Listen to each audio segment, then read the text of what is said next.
कबीर बोले साहेब आज ही? बोले आज कब? बोले आप गंगा जी स्नान गए? बोले हाँ गए। बोले आप सीढ़ी उतरे? बोले हाँ उतरे। बोले सीढ़ी पर कौन मिला? बोले कौन मिला? बोले मैं ही तो था। नहीं वो तो ठीक, पर हमने तुमको चेला कब बनाया? बोले आपने ही तो कहा था ना, उठ बेटा राम बोल। स्वामी जी हंसने लगे, बोले क्या इतने से दीक्षा हो जाती है? क्या इतने भर से दीक्षा हो जाती है? कबीर जी बड़े भोलेपन में कहते, क्या राम के अलावा भी कुछ और देते हो?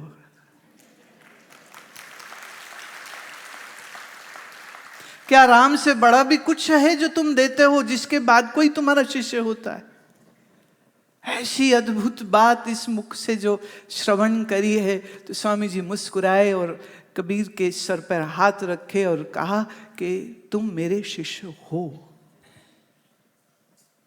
संसार क्या कहता है क्या नहीं कहता, मुझे इससे कोई लेना देना नहीं। अच्छा, अब एक बड़ी अजब बात मैं आपको और भी कहती हूं।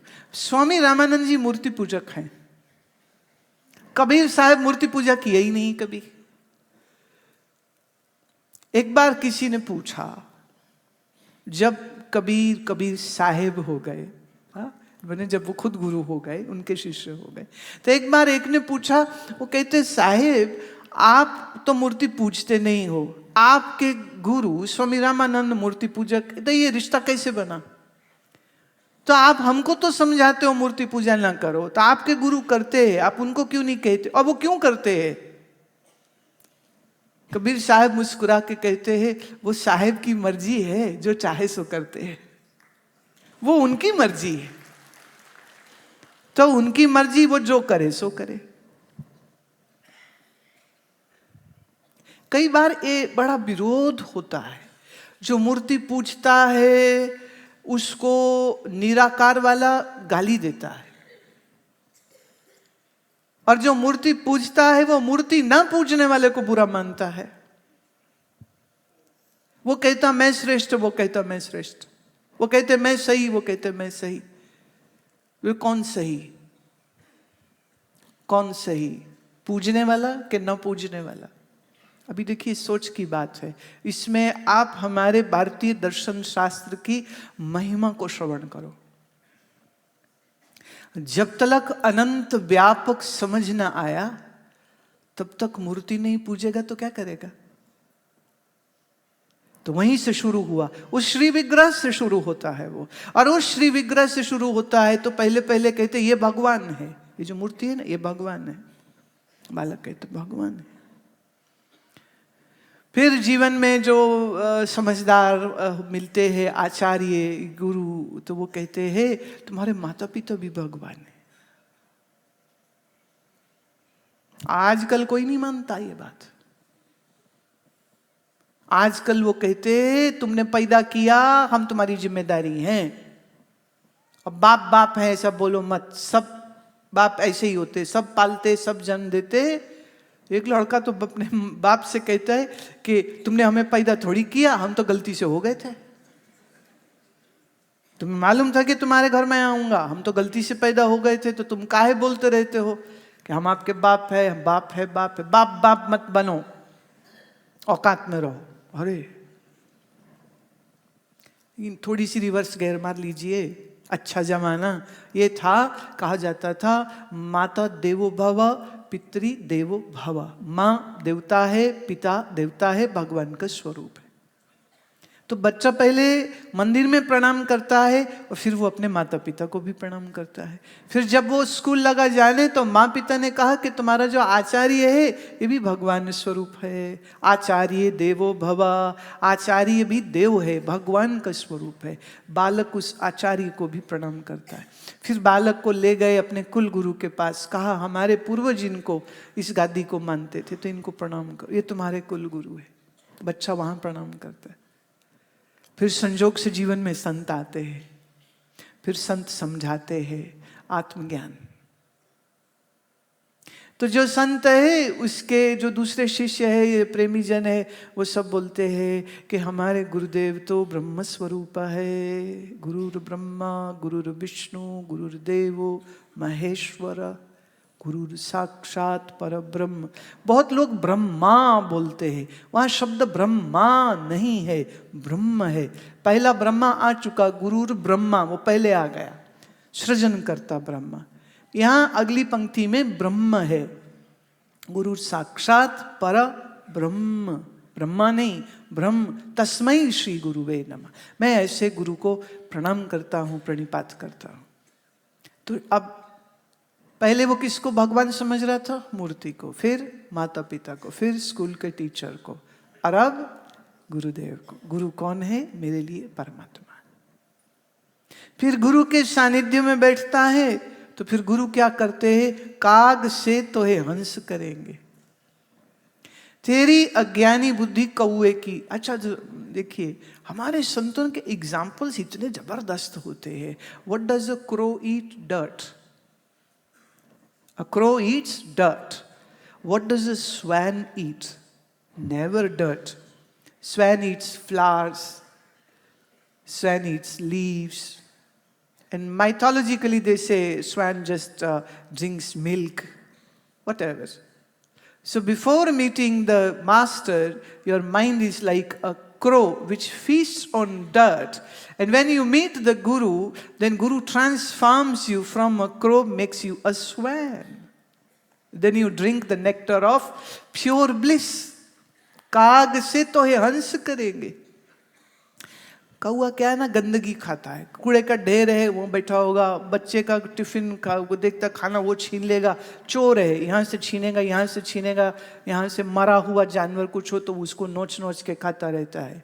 देखिए, जब आपकी बुद्धि संसार के विषयों के पीछे पीछे दौड़ी चली जाती है, ये काग बुद्धि होती, कौआ। देखिए, इतनी बढ़िया बनारस में तो खास करके एक से एक बढ़ के चीज़ें हैं। एक चीज़ जो कल हमको भी खिलाई, तो मैं उसका नाम बतला देती हूँ कि हमने भी पहली बार खाई। उसको कहते हैं मलइयो, ढूंढ लेना। उससे कहते मलइयो।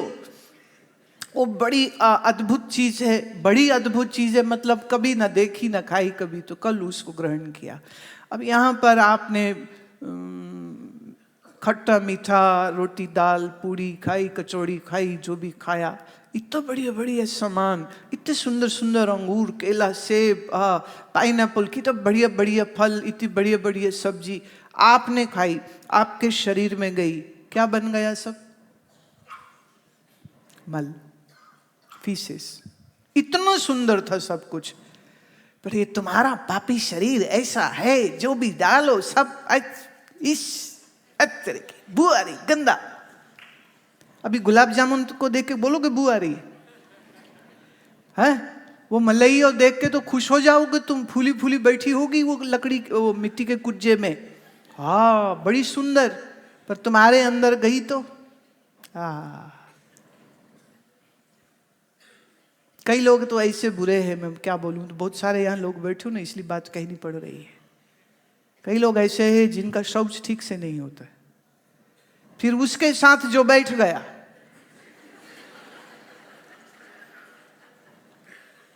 उसकी सर्दी दूर हो जाती है, उसकी निश्चित रूप से सर्दी दूर हो जाती है। बस थोड़ा नाक बंद करना पड़ेगा, बाकी तो मतलब सब ठीक है। ये देह मल रूप है, इस संसार के सब विषय मल रूप है, और इसी मल रूप संसार का जो चिंतन करता रहे, सोचता रहे, उसी को हम कौआ वृत्ति कहते हैं, उसी को हम कौआ होना कहते हैं। अब गुरु कौए को हंस कैसे बना देंगे? गुरु हंस ऐसे बनाते हैं कि जो तेरा मन हमेशा खाना पीना, पैसा रुपया, कपड़ा, लेना देना, घूमना फिरना, खाना चखना, नाचना गाना, सुनना, इन सब चीजों बिजी था, व्यस्त था, उस मन में वह ईश्वर का स्मरण ला देते। ईश्वर आनंद स्वरूप, सच्चिदानंद स्वरूप। कहाँ तो आप दुनिया का चिंतन कर रहे थे, मल का, विष्ठा का चिंतन कर रहे थे। कहाँ अब आप ईश्वर का स्मरण करते हैं, और ईश्वर का स्मरण करते करते मन शुद्ध होता है। और फिर जब सही समय में तुम्हारी तैयारी अच्छी होती है तो फिर गुरुदेव ज्ञान देते हैं, ब्रह्म विद्या का प्रसाद देते। ब्रह्म विद्या से तुम जानते हो कि तुम कौन हो। नैनम छिन्दन्ति शस्त्राणि नैनम दहति पावकः न चैनम क्लेदन्त्यापो न शोष्यति मारुतः। मैं देह इंद्रिया मन बुद्धि हूं ही नहीं। अरे वाह, तो शिव स्वरूप तो मैं ही हूं। वाह, कहां से शुरू हुए थे? मूर्ति से। कहां के पहुंचे? आत्मा तक। तो सीढ़ी एक जमीन पर पड़ी है, पर सीढ़ी का दूसरा हिस्सा छत पे लगा है। तो ये पूरी यात्रा है ना ये। तो आप कोई कहे नहीं नहीं मूर्ति पूजनी ही नहीं चाहिए, तो फिर तो भैया सबसे पहला एक काम करो, अपने घर में अपने माँ पिता भाई बहन पत्नी बच्चे का फोटो भी मत लगाओ। क्या ये मूर्ति पूजा नहीं है? ये तुम्हारा शरीर मूर्ति नहीं है क्या? अभी भी देखो ना, उस दिन वो हम लोग वो बजरे पे थे, सामने वो आरती हो रही थी, और कितने लोग ना इसे फोन लिया, आरती हो रही है, आरती हो रही है। आरती में भी अपना थोबड़ा ले आते हो तुम नहीं? और अजब है, वो ऐसे ऐसे किया है ना फोन, मतलब वो सेल्फी ले रहे हैं आरतियों के साथ, तो इसमें भी यूं यूं कर रहे होते हैं। ये तुम्हारा देह मूर्ति नहीं है क्या?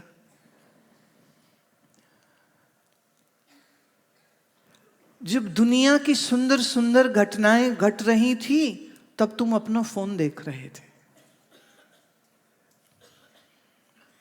सामने कोई हंस रहा था, कोई गा रहा था, तो कोई बोल रहा था, और तुम अपना फोन देख रहे थे। तुम्हारी सारी जिंदगी तुम्हारी आंखों के आगे से निकल जाएगी और तुम फोन देखते रह जाओगे।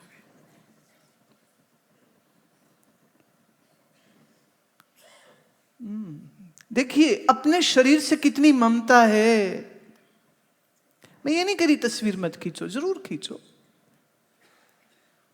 लेकिन हुआ कि कई एक स्मृति के लिए आपने 2 4 6 ले लिए, उसके बाद जहां आए हो उसको देखो। जो देख रहे हो वो तो देख नहीं रहे हो, फोन रहे हो, देख रहे हो, और मेरी बैटरी खत्म होने वाली, ओए बैटरी पैक है तेरे पास, वो तो स्यापा पड़ गया है। अब जो सामने हो रहा है उसका आनंद लिया नहीं, फोन में कुछ कैच हुआ नहीं। और एक सज्जन ना ऐसे ऐसे ऐसे ले रहे थे, अपनी गंगा की आरती की यूं यूं कर रहे थे, वो एक पॉइंट पे आके हाथ छिटक गया, जय हो गंगा मैया की।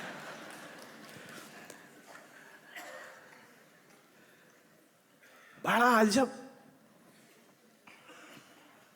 ऐसे भी वो मैंने लिखा ना, जीवन का सब शोर शराबा आखिर मुकना, वो तो वैसे भी खत्म होना है। तो जब तक अभी ये शरीर का, श्वास का, प्राण का शोर चल रहा है, तब तक इन आंखों से देखो इस संसार को, और ये संसार कुछ और नहीं है, परमात्मा का ही मूर्त स्वरूप है। और जब तक तुम्हारी आंखें हैं तो मिल सके, और तेरा सौभाग्य हो कि कोई संत तुम्हारे जीवन में आए, तो फिर संत से अपनी दृष्टि को मत हटाना, क्योंकि संत भी परमात्मा का ही मूर्त स्वरूप होता है।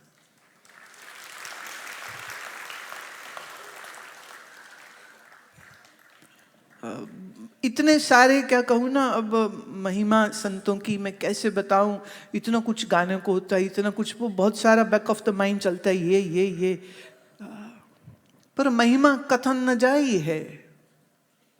ये बिल्कुल सच कहा, संत ना होते जगत में जल मरता संसार।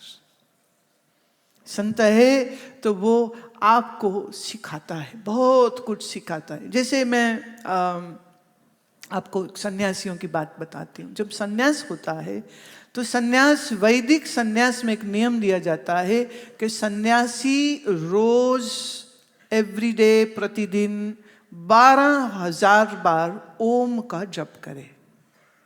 ये नियम होता है सन्यासी के लिए नियम। 12,000 बार ओम का जप करे।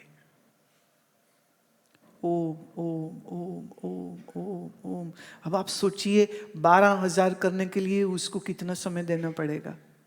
तो जब वो बैठता है तब अभ्यास करे, आंख बंद करे तब अभ्यास करे, पर जब वो चलता है तब भी ओम ओम ओम ओम ओम। बड़ी गर्मी पड़ रही है, अंदर क्या चल रहा है? ओम। बड़ी ठंड हो रही, अंदर क्या चल रहा है? ओम।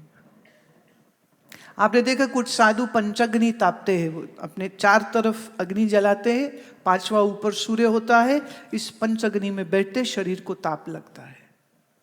साधु सन्यासी की सोच कुछ अलग होती। कभी मान लो शरीर को बुखार हो गया, अब शरीर तप रहा है, शरीर तप रहा है तो ज्योतिष के अनुसार चले तो वो कहते हैं जब छठा घर एक्टिव होता है, 6th house in astro is the house of diseases. So when your 6th house will get active, astrology says you will have sickness in the body. And when the sickness comes, then the pain comes, then the suffering comes, then so much of misery comes. But when a sannyasi is sick, his body is sick. Temperature हो गया, बुखार हो गया, so वो कहता ओम ओम ओम ओम ओम। ये तो अग्नि ताप रहा हो। I am doing the austerities of sitting with the fire, the 5 fires which a sadhu ignites and does its austerities. So if the fever has come, it is not a sickness, it is my tapasya, it is my austerities. Om, Om, Om. सोचिए जो बीमारी को भी अपनी साधना बना सकता है, समझ रहे? जो बीमारी को भी अपने लिए साधना बना सकता है कि शरीर तप रहा है क्योंकि मैं तपस्या कर रहा हूं और उसकी ओम की ध्वनि चलती रहती। कोई आया, उसने गले में माला डाल दी, नमस्कार कर दिया, साधु के भीतर ओम ओम ओम ओम। किसी ने गाली दे दी, बुरा बोल दिया, अपमान कर दिया, साधु के भीतर ओम ओम ओम ओम ओम। जीवन है, चल रहा है, उसकी कृपा ओम।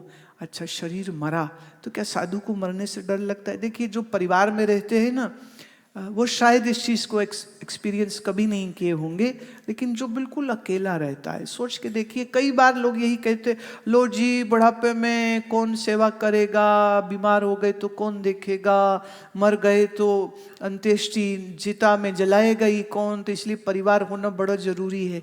कभी आप सोच के देखिए, साधु अकेला रहता, कभी उसको डर नहीं लगता इस बात का कि क्या होगा मरने पर, क्या होगा?